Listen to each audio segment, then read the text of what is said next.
Throwaway because my family knows my main account, and I'm not ready for them to find this until I've figured out how I feel. I, 32F, have been married to my husband, Derek, 34M, for 6 years. We live in Portland, Oregon, in a craftsman bungalow I inherited from my grandmother. I'm a nurse at OHSU, night shifts mostly. Derek works in sales for a local craft brewery, which means he travels to festivals and accounts all over the Pacific Northwest. We have a dog, a rescue mutt named Beanie, and we were trying for a baby. Actively. I'd been tracking my cycles, taking prenatal vitamins, the whole thing. That's what makes this so gutting. My sister, Candace, 30F, lives 10 minutes away in a trendy apartment in the Pearl District. She's a yoga instructor with a big Instagram following and a very curated life. Matcha lattes, rooftop sunsets, captions about living your truth. She's always been the golden child in my family, the one my parents brag about at dinner parties. I'm the steady one, the reliable one, the one who shows up when someone's in the hospital or needs a casserole. Candace is the one who floats in with a bottle of expensive wine, tells a hilarious story, and leaves before the dishes are done. I love her. I've always loved her.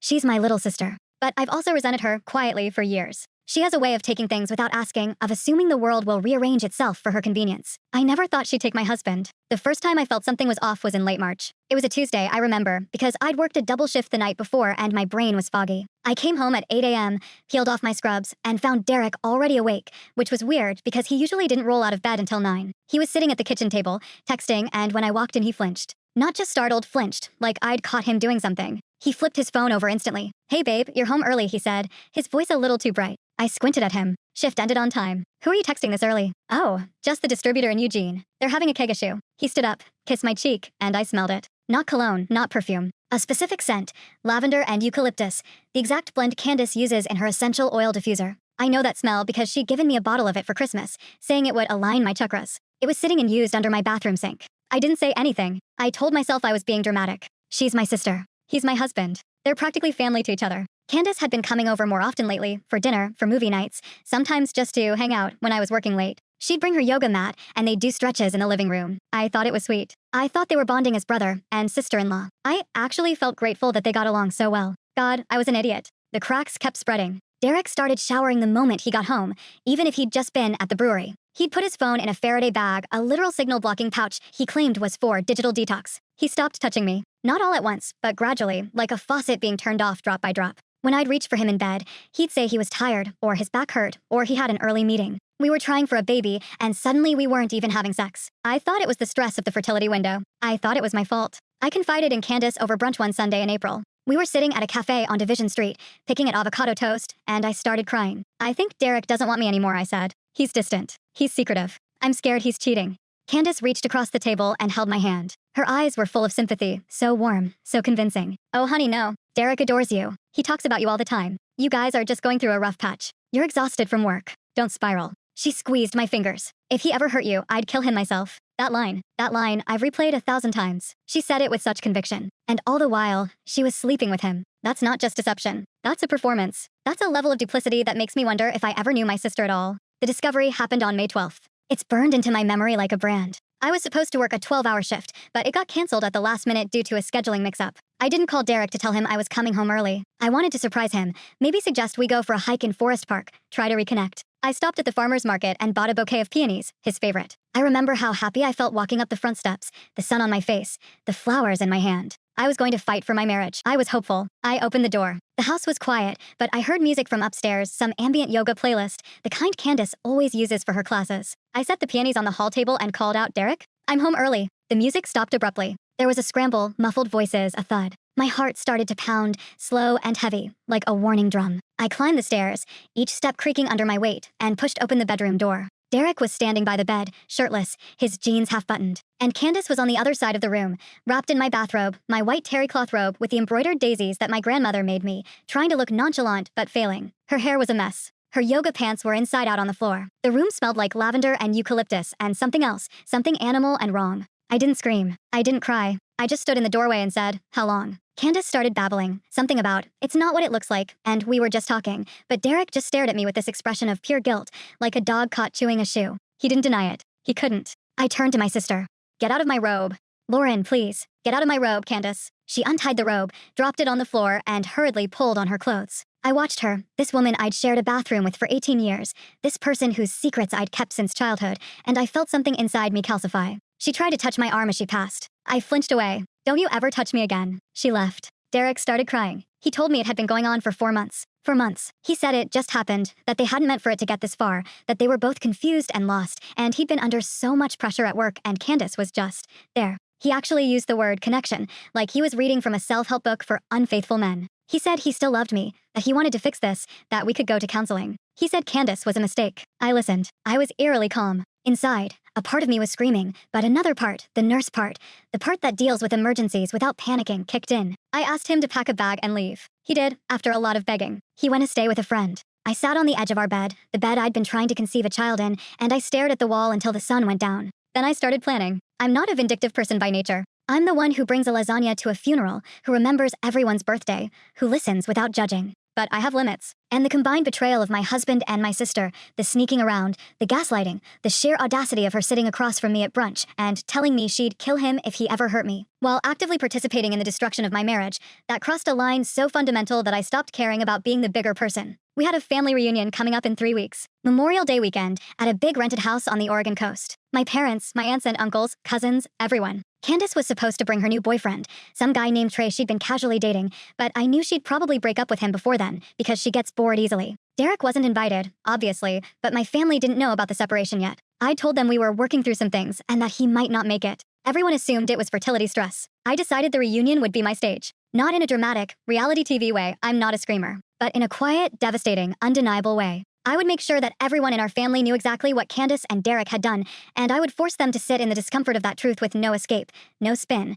no carefully crafted Instagram version. I spent the next 3 weeks gathering evidence. I'm not proud of how methodical I became, but I was operating on pure pain. I accessed Derek's iCloud. He'd left his iPad at home, still logged in, and found their entire text thread. It was nauseating. The things they said about me, Lauren's so oblivious. It's almost sad, Candace, and I feel more alive with you than I have in years, Derek, were worse than the sexual stuff. They'd made me the butt of their inside jokes. They'd screenshot my sweet, hopeful texts to Derek and mocked them. Candace had sent a message that said, "Don't worry, she'll never find out. She's too trusting. It's her best and worst quality." I read that sentence so many times it stopped looking like words. I also found photos. Not just of them together, but of them in my house, on my couch, in my kitchen, using my things, drinking my wine, living this parallel life while I was at the hospital saving lives. There was a picture of Candace wearing my favorite necklace, the garnet pendant Derek gave me on our wedding day, and the text underneath from her, "Borrowed this. Hope she doesn't notice, LOL." He replied, "Looks better on you." I compiled everything into a meticulously organized folder on my laptop. Screenshots, timestamps, photo evidence. I even created a timeline, mapping out their lies against my work schedule. I'm a nurse. Charting is in my blood. I didn't add commentary. I just let the facts speak for themselves. The reunion was at a big, beautiful house near Cannon Beach, with huge windows overlooking the Pacific. I arrived early with my mom and helped set up. Candace showed up late, as always, wearing a flowing white dress and no shoes, her hair in loose beachy waves. She air-kissed everyone, hugged my dad, and gave me a tentative, questioning look. I smiled at her, a real smile, not a fake one, because I knew what was coming and I felt a twisted sense of peace. "Hey, Candace," I said. "Glad you made it." She relaxed visibly. She thought I'd just let it go. She thought my silence meant acceptance. She didn't understand that my silence was a pressure cooker. That evening, after dinner, everyone gathered in the living room for what my mom called family sharing time. It's a tradition. We go around and say what we're grateful for, share an update, maybe tell a funny story. The fire was crackling, wine was flowing, kids were running around. It was warm and cozy and the kind of moment that makes you feel like you belong to something good. I sat on the couch, nursing a glass of Pinot, and waited. When it was my turn, I stood up. Everyone looked at me expectantly. My dad said, "Lauren, sweetheart, how are you and Derek doing? We've been so worried about you." I took a breath. My hands were shaking, but my voice was steady. Actually, I have an update about that. It's not easy to say, but I think everyone deserves to know the truth because I'm tired of hiding it and I need my family's support right now. I pulled out my phone, connected it to the Bluetooth speaker on the mantle, and without another word, I played a voice memo I'd found in Derek's files. It was a recording he'd accidentally left running, a conversation between him and Candace in my kitchen. You could hear the clink of wine glasses, her giggle, his low voice saying, "I wish she'd just leave already." Her response, "Soon, baby. Once we figure out how to do this without her taking everything. Let her think the divorce is her idea." The room went dead silent. My mother's face crumpled. My father looked like he'd been punched. My aunts exchanged horrified glances. Candace, who'd been perched on the arm of the sofa, went white as bone. She opened her mouth, but nothing came out. I didn't stop there. I passed around my phone, showing the screenshots to anyone who wanted to see. My brother-in-law, my other sister's husband, scrolled through the texts with a look of utter disgust. My uncle, who's a family law attorney, started muttering "unbelievable" under his breath. My grandmother, who's 84 and sharp as a tack, looked Candace dead in the eye and said, "I didn't raise you to be a homewrecker." Candace started crying loud, dramatic sobs, the kind that always got her out of trouble as a kid. "I made a mistake. I'm not a bad person. Lauren, you're being so cruel." She tried to play the victim right there in front of everyone. And for a second, I saw a flicker of sympathy on my dad's face. That's the thing about golden children. Even when they're caught red-handed, people want to excuse them. But I was ready. I said, very calmly, a mistake is forgetting to pay a bill. What you did was a 4-month campaign of lies, manipulation, and betrayal. You wore my robe. You wore my necklace. You sat with me while I cried and told me everything would be okay. That's not a mistake, Candace. That's a choice you made every single day. She couldn't respond. She just kept sobbing, and my mom started crying too, and my dad was pacing, and the whole room was chaos. I picked up my wine glass, walked out onto the deck, and sat alone watching the waves in the dark. The ocean was so vast and indifferent, and for the first time in weeks, I felt a tiny sliver of peace. I'd told the truth. Whatever happened next, at least I wasn't carrying the secret anymore. The aftermath of that night was messy. Some family members thought I'd gone too far by ambushing everyone at the reunion. Couldn't you have told us privately? My mom asked later, her voice strained. You ruined the whole weekend. I looked at her and said, Candace ruined my marriage. I ruined a dinner party. I think the scale is a little different. She didn't have an answer for that. My dad, surprisingly, took my side. He's always been soft on Candace, but this broke something in him. He told her she needed to take a long, hard look at her choices and that he was ashamed of her. That word, ashamed, hit Candace harder than anything else. She left the next morning with a slammed door and a lot of melodrama, posting a cryptic Instagram story about toxic family energy that made me laugh out loud for the first time in weeks. Derek found out about the reunion exposure through the family grapevine. He called me furious, accusing me of character assassination. I pointed out that you can't assassinate a character that doesn't exist. He tried to justify it again, saying Candace had pursued him, that he was weak, that I'd been so busy with work and baby-making that he'd felt neglected. I let him talk. And when he was done, I said, you know, I could have reported you to HR. He went silent. That conference in Seattle you went to with Candace, the one you charged to the company card, the hotel room was under your name, and she was listed as your guest. I have the receipts. I haven't sent them yet. I wasn't bluffing. I'd found the hotel folio in his email. He'd used the company's corporate code for a romantic getaway with my sister, passing her off as his wife. The brewery had a morality clause in his contract. It would have been a firing offense. I told him I'd keep it to myself if he agreed to a fair divorce settlement without contesting. He agreed very quickly after that. That was my one truly vindictive move, and I'm not sorry. The divorce was finalized last month. I kept the house. I kept Beanie. I got a reasonable settlement, which I'm using to pay off my student loans. Derek moved to Seattle to start fresh. Candace is still in Portland, but our relationship is non-existent. She's tried to reach out, leaving voicemails about sisterhood and forgiveness, and we were both victims of circumstance. I've blocked her. I'm not ready. Maybe I never will be. My mom is the hardest part. She misses her whole family and keeps pushing for reconciliation. She says things like, Candace has suffered too. She's lost her sister. And I say, she chose to lose me when she chose to sleep with my husband. It becomes a circular argument. I know she's grieving. I know it's hard for her. But I can't set myself on fire to keep her fantasy of a happy family intact. That's a lesson I've learned too late and too thoroughly to forget. I'm in therapy, working through the anger and the grief. Some days I feel strong. Other days I catch myself thinking about the baby we never had,